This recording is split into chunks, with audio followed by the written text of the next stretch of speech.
Voilà, donc nous nous retrouvons pour la deuxième partie de notre vidéo consacrée au tableau.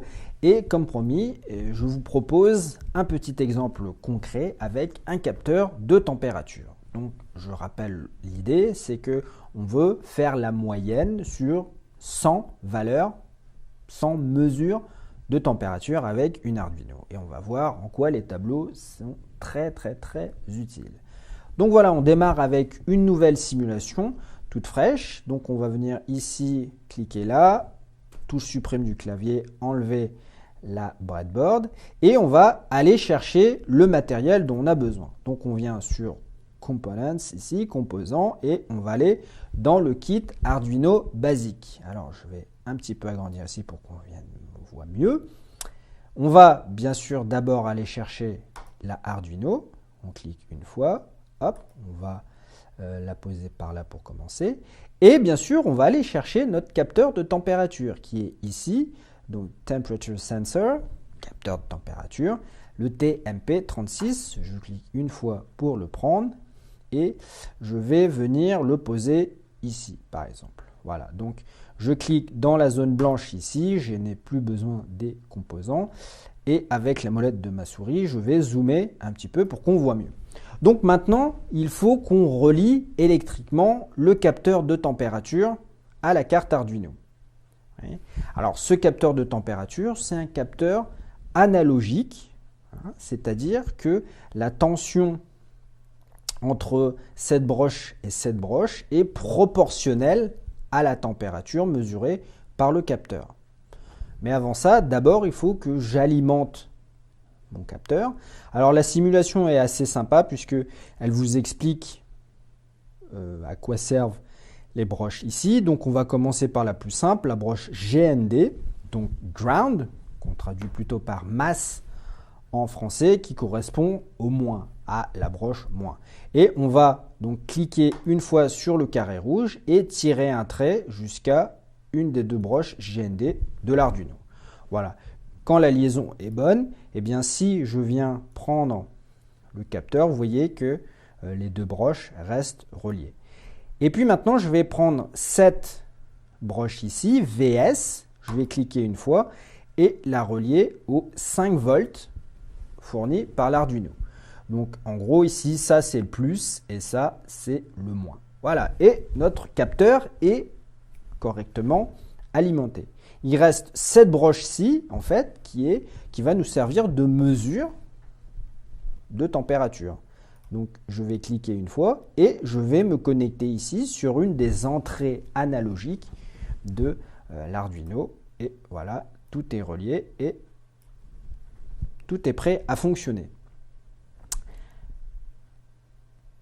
Alors, pour mettre en œuvre cet exemple, je vais devoir faire des choses. Je vais essayer d'expliquer le plus possible, mais je ne vais pas rentrer dans les détails, notamment vis-à-vis de ces broches ici. Je ferai sans doute une vidéo à part pour vraiment bien expliquer, mais voilà, si je vous explique tout maintenant, on va trop dévier du sujet des tableaux. Je veux vraiment me concentrer dessus.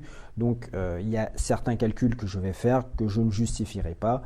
Faites-les tout simplement. Donc maintenant, électriquement, on est prêt à travailler. On va passer sur l'éditeur de code. Donc, je clique ici sur mon éditeur de code. Voilà. Et je vais le relever un petit peu. C'est pas grave pour l'instant si ça cache. Alors ici, on a tout un tas de codes qui viennent du programme par défaut. Qu'on va, bien là, ça, on va décocher. Voilà. Et je vais enlever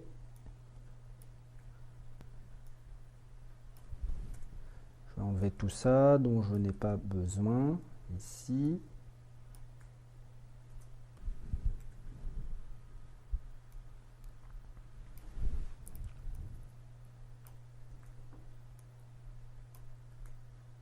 Voilà, donc le programme est prêt. Moi, ce que je rajoute toujours dans le setup, c'est les instructions pour démarrer le moniteur série, Serial.begin, et un petit message pour m'indiquer que le programme a bien démarré. Ce n'est pas obligatoire. Voilà. Donc ici, on est prêt à fonctionner. Allons-y pour la programmation de notre projet. Première chose qu'on va faire, c'est créer une variable qui va correspondre à cette broche ici, la broche A0. Comment je fais ça? Eh bien, je vais créer une variable type int et puis je vais l'appeler capteur par exemple et je vais y stocker la valeur 0. Alors, si jamais vous avez branché cette broche ici sur A1, eh bien tout simplement, vous mettrez 1. Si vous l'avez branché sur 5, eh bien vous mettez 5. D'accord? Ici, ça correspond à la broche A0. Alors pour un petit projet comme ça, ce n'est pas très important, mais vous allez voir tout de suite l'utilité de définir cette variable ici. Donc c'est tout ce qu'on a à faire pour l'instant en haut du programme. La fonction setup, eh bien pour une fois, on ne va rien faire de plus dans cette fonction setup, on va juste utiliser le démarrage du moniteur série. Et maintenant, tout va se jouer dans la boucle loop. On va vraiment s'en servir. On rappelle, la boucle loop, c'est une boucle infinie qui va se répéter encore et encore tant que l'Arduino fonctionne. L'idée, ce qu'on veut, nous, c'est régulièrement mesurer la température du capteur et stocker ça dans un tableau. Et cette boucle loop, eh bien, elle est très pratique puisque elle va faire exactement la même chose. Si je fais une mesure de température ici, eh bien, régulièrement, je vais revenir et refaire cette mesure de température. Comment? Eh bien, d'abord, je vais créer une variable de type entière qui s'appelle lecture, dans lequel je vais demander à l'Arduino de me donner la valeur numérique de la broche A0. Alors, on n'a pas directement une tension en volts. On va d'abord récupérer un nombre entier. Alors, la syntaxe, c'est analog read. Donc, attention, les majuscules, c'est important. Ici, c'est une minuscule et le R est en majuscule. Analog read de la broche capteur. Donc ici, correspond à 0. Si vous avez branché sur 5, eh bien à la place, ça serait analog read de 5. Assez facile à comprendre. Et donc c'est là où je dis, je vais faire des choses, je ne vais pas les justifier parce que je perdrai trop de temps sur les tableaux. Je vais, ici, dans lecture, j'ai une valeur numérique parce que une carte Arduino, c'est un microcontrôleur, c'est un système numérique. Il ne comprend rien à ce qu'est une tension, une intensité, des ohms, tout ça, c'est du langage humain. Donc une fois que j'ai ma valeur de lecture, je vais la transformer en tension électrique. Pour ça, je vais faire un petit calcul et je vais créer une variable de type flottant que je vais appeler tension. Ouais. Et en fait, tout simplement, je vais multiplier ma valeur de lecture par 5,0. Alors, vous allez me dire, oui, ben 5,0, c'est la même chose que 5. Oui, sauf qu'en mettant le virgule 0, je dis au microcontrôleur, attention, c'est une valeur flottante. Donc, le résultat de mon calcul sera une valeur flottante que je vais sauvegarder dans une variable flottante. Ouais. Donc dès que vous voulez être sûr que ça sera bien considéré comme un nombre flottant et pas comme un entier, eh bien il faut rajouter ,0 qui ne change pas grand chose à la valeur, mais c'est plus pour aider, c'est un petit coup de pouce pour le microcontrôleur.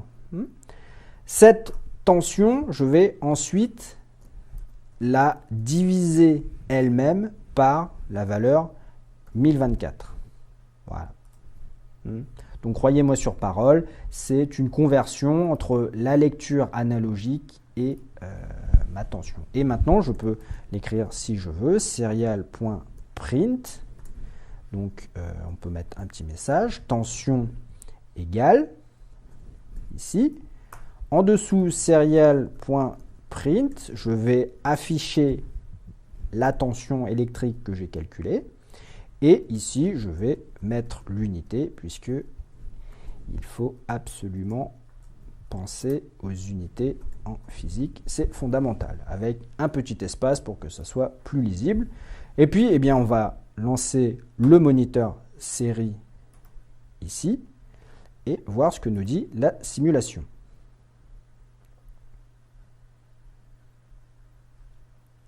je vais l'arrêter tout de suite.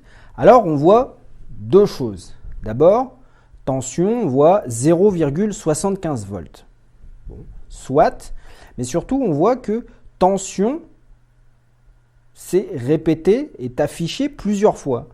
Ça veut dire qu'on a répété plusieurs fois de suite la fonction loop, hein, comme prévu. Donc à chaque fois qu'on voit l'affichage tension égale 0,75 volts, ça veut dire qu'on a fait une mesure de température. Alors, pour la suite de l'exercice, je vais cacher, je ne vais pas afficher ces messages, ça ne m'intéresse pas, ici.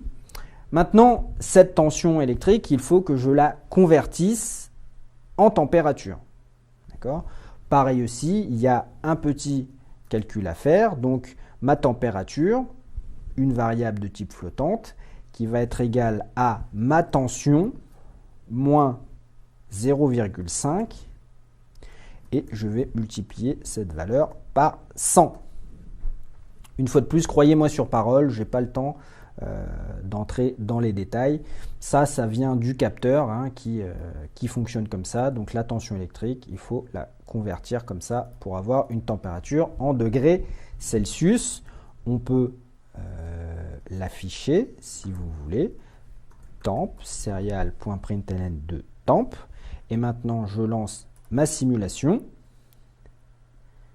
Et vous voyez que j'ai 24,71 qui s'affiche. Alors bien sûr, je peux ajouter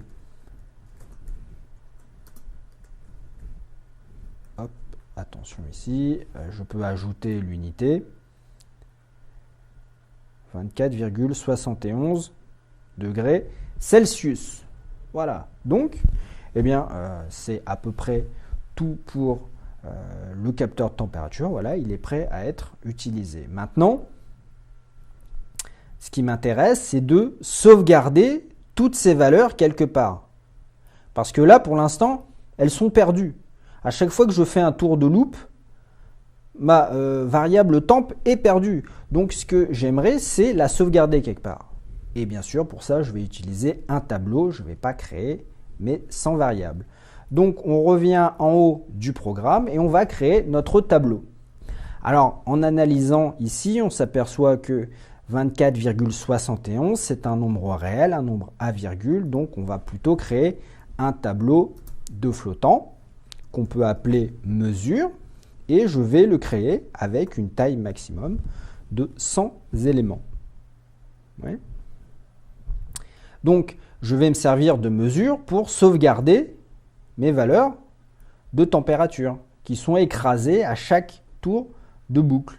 Donc, je peux venir ici, par exemple, et je ferai mesure égale température pour sauvegarder temp dans mesure. Seulement, ici, il faut que je mette un indice. Alors, je ne peux pas mettre un nombre.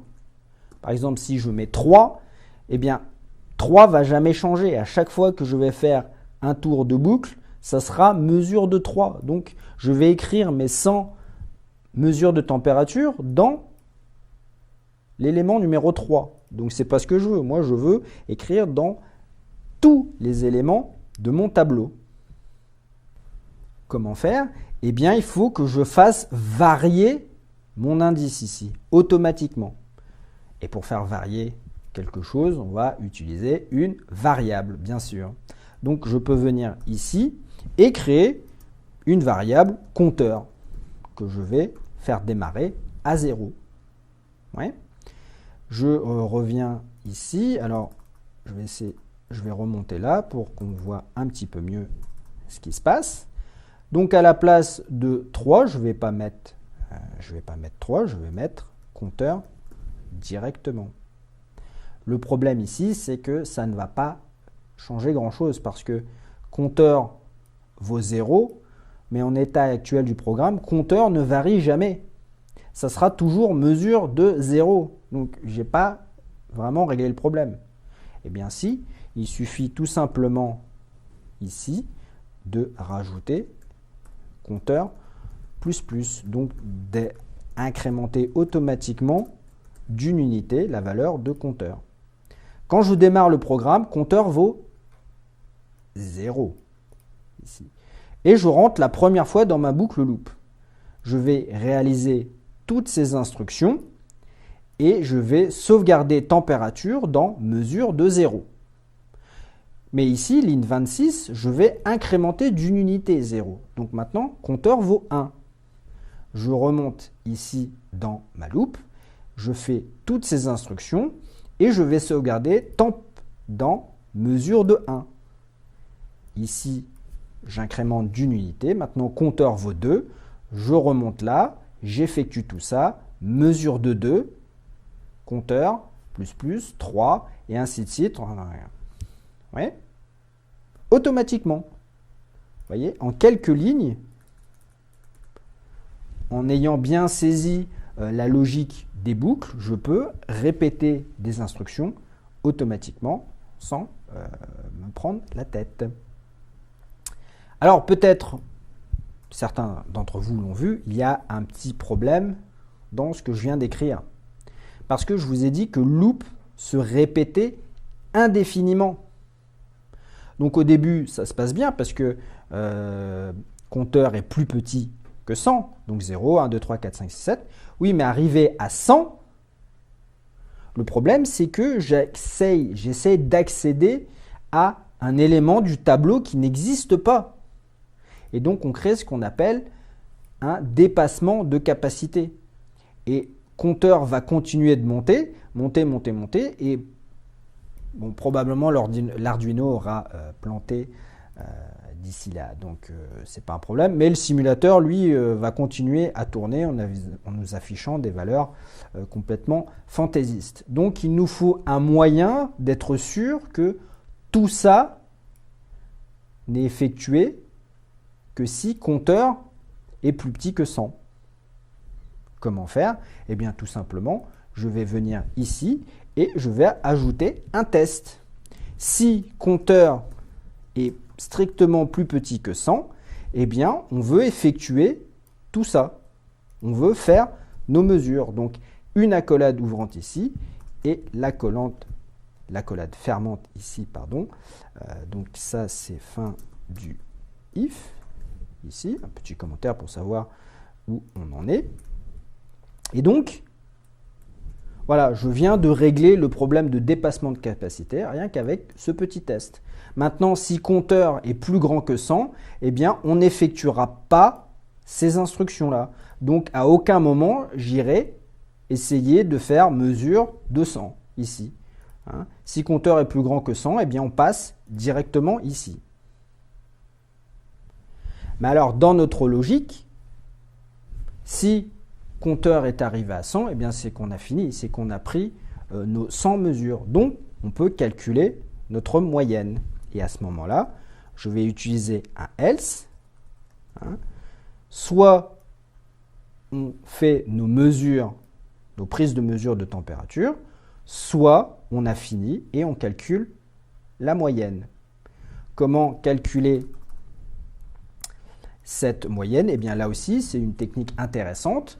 Hein. À ce moment-là du programme, quand on arrive ici, c'est qu'on a toutes nos valeurs dans mesure. Ouais. Donc, la moyenne, je vous rappelle, il faut qu'on additionne tous les éléments du tableau et qu'on divise par 100. Alors, bien sûr, je ne vais pas m'amuser à taper moi-même à la main toutes les additions. Vous voyez le temps déjà que ça me prend et je suis déjà bien fatigué d'avoir écrit tout ça. Non. Donc bien sûr, on ne va pas écrire toutes les additions à la main. On va utiliser un tableau pour faire ça automatiquement, pour balayer tous les éléments du tableau. Ici. Donc, pour lire tout le tableau, j'ai besoin d'une boucle for de i, la taille de mon tableau. Alors, bien sûr, ici, c'est un point virgule. I inférieur à 100 et I plus plus. Donc, voilà la boucle dont j'ai besoin. Et ici, on va utiliser une petite astuce de programmation.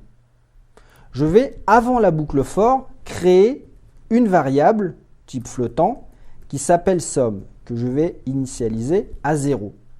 Et en fait, cette variable somme, à travers la boucle, on va accumuler toutes les mesures de mon tableau. Pour ça, je vais utiliser cette syntaxe un petit peu particulière, mais qu'on a déjà vue. Somme égale somme plus mesure de i. Point virgule. Et grâce à ça, je vais additionner tous les éléments de mon tableau. Comment ça marche? Eh bien, une fois de plus, on va dérouler la boucle ensemble et voir ce qui se passe. Je commence la boucle, i égale 0. Ouais. Donc, je vais d'abord calculer ce qu'il y a à droite et ensuite le sauvegarder dans ce qu'il y a à gauche. Ouais, comme toujours. Donc, je vais écrire en quoi ça correspond, à quoi ça correspond. Donc, c'est comme si on écrivait somme égale 0 plus mesure de 0 puisque i égale 0. Donc, somme, à ce moment-là du programme, contient en fait uniquement mesure de 0. On arrive à l'accolade, on incrémente i d'une unité et on remonte ici. On teste notre condition. Est-ce que i est plus petit que 100? Oui, parce que i vaut 1. Donc, on va effectuer cette instruction. Mais cette fois-ci, alors, hop, il ne faut pas que j'oublie la deuxième. Somme, oui. Mais cette somme, en fait, correspond à cette somme ici, pour i égale 0, qui contient mesure de 0. Donc, en fait, en faisant pour i égale 1, c'est comme si somme valait mesure de 0, plus cette fois-ci, mesure de 1, puisque i est égal à 1. On arrive ici à cette accolade, on incrémente d'une unité i, qui vaut maintenant 2. On revient ici. Est-ce que i est plus petit que 100? Oui, parce que i vaut 2, donc on effectue cette instruction. Maintenant, somme, c'est égal à somme, mais oui, mais cette somme-ci, qui contient mesure de 0 et mesure de 1. Donc, je remplace somme par la valeur, par sa valeur, plus ce mesure de 2 ici, puisque i vaut 2. Et ainsi de suite, je le refais une dernière fois. Maintenant, i vaut 3, on remonte ici. Est-ce que i est plus petit que 100? Oui. On effectue cette instruction, mais qui est équivalente en fait à toutes les mesures que j'ai déjà additionnées au fur et à mesure, plus une nouvelle mesure, 3, parce que i égale 3. Et ma boucle, automatiquement, en fait, somme va accumuler les différentes mesures de mon tableau, va parcourir tout le tableau en les additionnant au fur et à mesure. Oui. Alors, attention, ça, c'est ce qu'on a à la dernière ligne. Une fois que i vaut 100, eh bien, on sort de la boucle et c'est comme si on avait écrit somme égale somme plus, tac, tac, tac, tous les éléments du tableau jusqu'à 99. Mais bien sûr, c'est le programme, la boucle, qui construit automatiquement cette addition à travers ces 3 lignes, à travers cette syntaxe.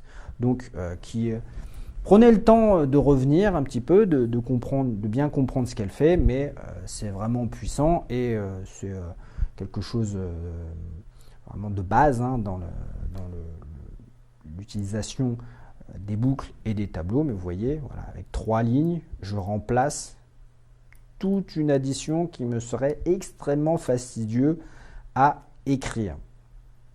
Et notamment, si jamais i change de taille, eh bien, automatiquement, je vais faire le bon nombre d'additions. Si maintenant i vaut 200, eh bien, on ferait somme de mesure 1 jusqu'à mesure de 199. Ouais, je n'ai pas tout à taper. Donc, à ce moment-là du programme, somme, je n'ai plus qu'à calculer la moyenne de cette somme. Comment faire? Eh bien, tout simplement, je vais créer une nouvelle variable qui s'appelle moyenne. Je vais prendre somme et je vais la diviser par 100. Et voilà comment j'ai ma moyenne. On va l'afficher, bien sûr. Donc, un petit texte pour nous dire ce qu'on est en train de faire. Donc, moyenne égale, hop, je ferme, et j'affiche ma moyenne, ici. Alors, pour les besoins de la démonstration, je vais rajouter une petite temporisation, un petit délai de 10 secondes, par exemple, qui va me laisser le temps au niveau du moniteur série d'avoir un affichage un peu propre. Vous allez vite comprendre pourquoi. Et donc, voilà, on a fini notre programme, ici. Vous voyez, donc avec la force de l'Arduino, vous voyez un capteur qu'on branche presque directement sur la carte Arduino et un petit peu de code. On a une mesure de température. Alors le moment que vous attendez tous, bien sûr, c'est la simulation. Alors avant toute chose, on va décaler un petit peu la carte Arduino ici et on va monter le capteur de température, alors pas trop haut, afin de le voir en même temps que la simulation. Donc j'espère que tout est bon. Allons-y, c'est parti, on corrigera si besoin.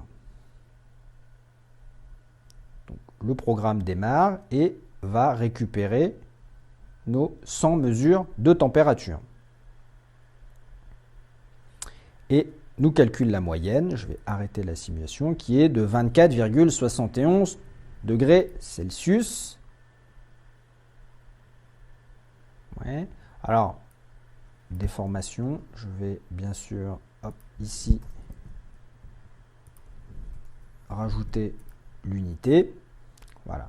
Alors, c'est normal que ma moyenne vaut 24,71 puisque la valeur de la température n'a pas changé. Alors, on peut relancer la simulation et vous voyez que pendant que la simulation fonctionne, j'ai ces petits thermomètres et cette petite réglette en fait. Alors, c'est peut-être pas très lisible sur la vidéo, mais il y a marqué 25 degrés Celsius. Et en fait, ce bouton, alors il faut être dessus, ce bouton, je peux l'attraper et le déplacer. Et vous voyez qu'en fait, la température change. Donc, on peut aller de moins 40 jusqu'à plus 125 degrés. Donc, je vais relancer ma simulation et pendant qu'elle tourne, eh bien, je vais bouger, je vais faire un petit peu n'importe quoi de façon, vous voyez dans le moniteur série, à changer la valeur. Alors, on change la valeur manuellement, hein, bien sûr.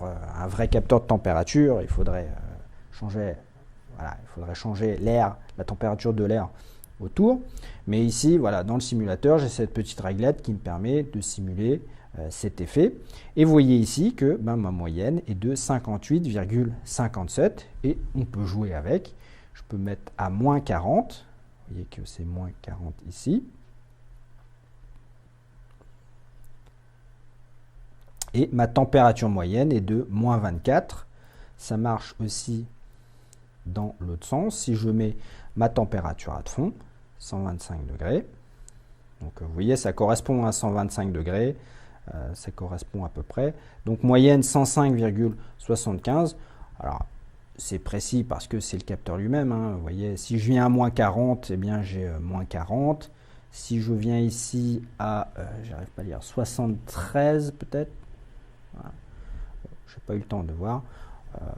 Voilà. Donc, vous voyez, avec beaucoup d'élégance, on a résolu notre problème de données, d'intégration de données dans la carte Arduino. Voyez. Donc je vous invite à refaire tranquillement ce petit exemple du début pour bien vous familiariser avec toutes les mécaniques du programme. Ici on a lecture, je vais mettre des commentaires pour vous aider, lecture de la valeur numérique. Ici, là on a conversion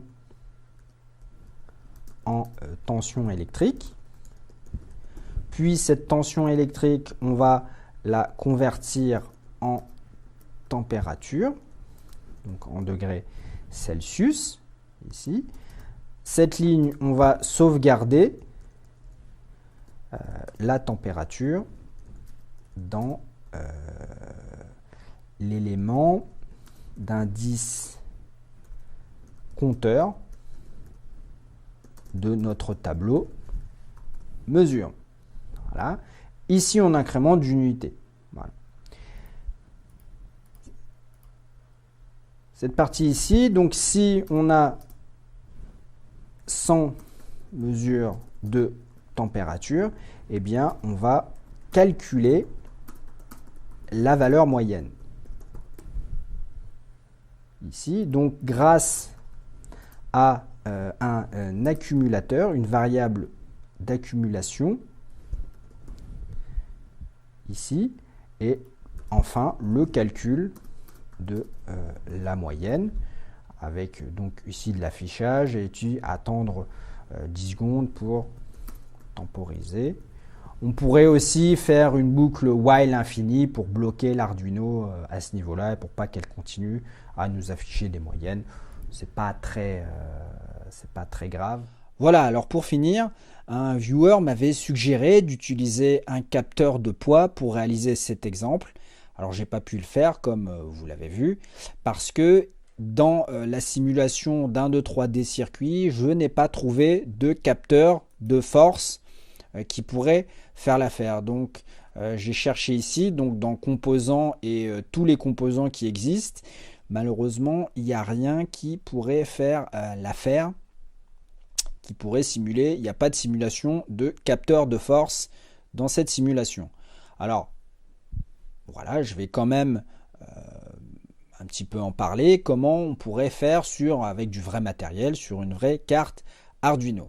Alors, pour mesurer un poids ou une masse, je ne sais pas exactement quel est le projet du viewer, on va utiliser ce qu'on appelle une jauge de déformation, donc qui ressemble à ça. Alors je vous mets un petit lien dans la description si vous voulez en savoir plus sur les jauges de déformation. Très brièvement, bien tout simplement, c'est un capteur dont la résistance électrique varie si on le déforme. Donc bon, l'idée c'est pas de le plier en deux, mais si on arrive à très légèrement le déformer, bien sa résistance électrique va varier. C'est ce qu'on va essayer de mesurer. La déformation, la variation de résistance électrique qui va être proportionnelle à la force qu'on exerce sur ce capteur. Alors comment faire? On ne peut pas mesurer directement une résistance électrique avec une carte Arduino. Ce n'est pas possible. Tout ce qu'on peut mesurer, ce sont des tensions électriques. Alors il y a différentes techniques pour mesurer une résistance. La plus utilisée sans doute pour ce genre de jauge de déformation, c'est ce qu'on appelle le pont de Wheatstone, qui fait très exactement ce dont je viens vous parler, c'est mesurer une résistance électrique inconnue. Alors je ne vais pas bien sûr vous décrire tout le pont de Wheatstone, je vous mets un lien dans la description si vous voulez en savoir plus. Très brièvement, pour faire très simple, on a cette résistance Rx qui est inconnue, on veut la mesurer.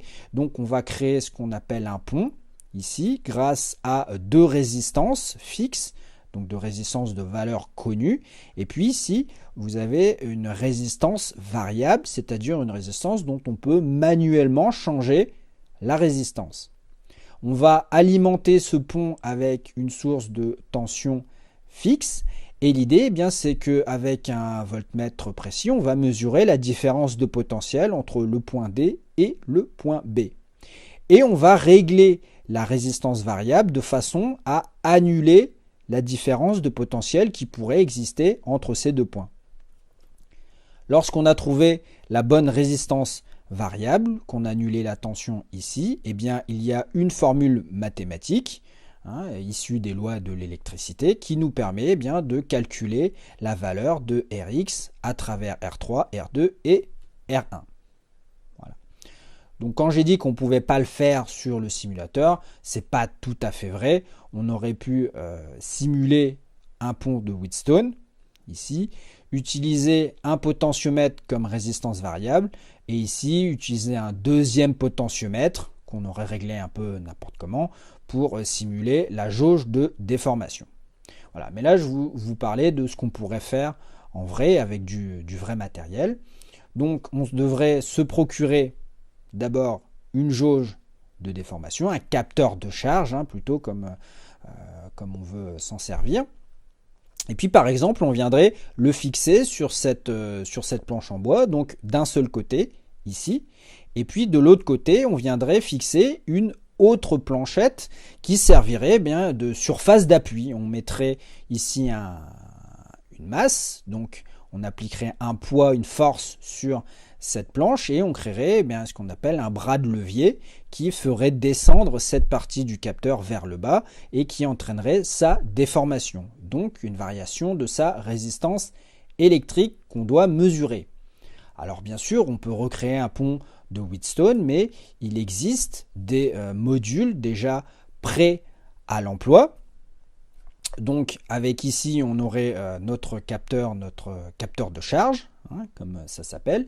Et puis il y a des modules, par exemple le HX711, donc une toute petite carte comme ça, qui intègre déjà un pont de Wheatstone et qui possède même un amplificateur qui va booster le signal pour essayer d'avoir des mesures encore plus précises sur la carte Arduino. Alors comment on brancherait plutôt ce dispositif?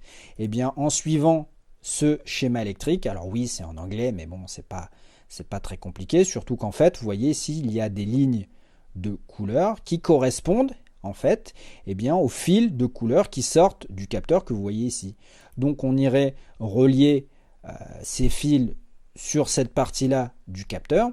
Donc une fois de plus, c'est de l'anglais, mais c'est pas très compliqué, c'est juste des couleurs rouge, noir, blanc, vert et jaune, et on va relier la couleur correspondante sur ces broches. De l'autre côté, on va se brancher sur la carte Arduino. Alors comment on procéderait? J'imagine que VCC, on irait le brancher sur la broche 5 volts de l'alimentation, GND sur la broche GND de l'Arduino. Ici, DAT, on viendrait sur la broche A0 de la partie analogique. Et puis CLK, c'est sans doute une broche pour un signal d'horloge de cadençage d'information entre les deux cartes. Et on viendrait sur la broche 2 ici de la carte Arduino. Voilà comment on irait relier tout ça. Alors ces informations, je ne les ai pas trouvées tout seul. Je me suis inspiré de ce site, donc SparkFun, donc grosse référence en matière de ce genre de module électronique. Ils en fabriquent notamment. Moi, j'en utilise pas mal. Et donc j'ai récupéré les informations pour vous les présenter depuis cette page. Alors vous voyez ici qu'il y a différents capteurs de charge disponibles selon la charge maximum que vous voulez utiliser. Donc on peut descendre, tout ça je vous l'ai présenté rapidement. Voilà comment une balance de salle de bain fonctionne en fait avec ce genre de capteur de charge. Donc vous connaissez un peu plus les secrets de l'électronique à domicile. Et vous avez même carrément en bas de page du code pour Arduino pour utiliser ce capteur ici. Donc apparemment il y aurait même une bibliothèque, donc HX711.h, c'est-à-dire du code qui est déjà pré-écrit pour vous. Donc il faut apprendre un petit peu à manipuler cette bibliothèque, utiliser notamment certaines fonctions particulières. Je reviendrai dessus dans une prochaine vidéo, mais une fois que vous savez utiliser cette bibliothèque, vous pouvez récupérer assez facilement la valeur de votre poids, de la charge que vous appliquez sur votre capteur de charge. Alors au niveau de notre exercice sur les tableaux, qu'est-ce que ça changerait? Pas grand chose en vérité, puisque si on revient ici sur l'éditeur de code, ce qu'il faudrait changer, c'est cette partie-là, donc ici qui est reliée au capteur de température. Il faudrait la changer pour refléter maintenant le capteur de charge, donc aller lire la valeur du capteur, faire les calculs nécessaires pour convertir la tension en poids. Hein. Donc ici, créer une variable qui ne contiendrait plus la température, mais le poids. Et ici, ça ne change absolument rien pour notre exercice sur les tableaux. À la place de faire mesure de compteur égale température, eh bien, on ferait mesure de compteur égale poids.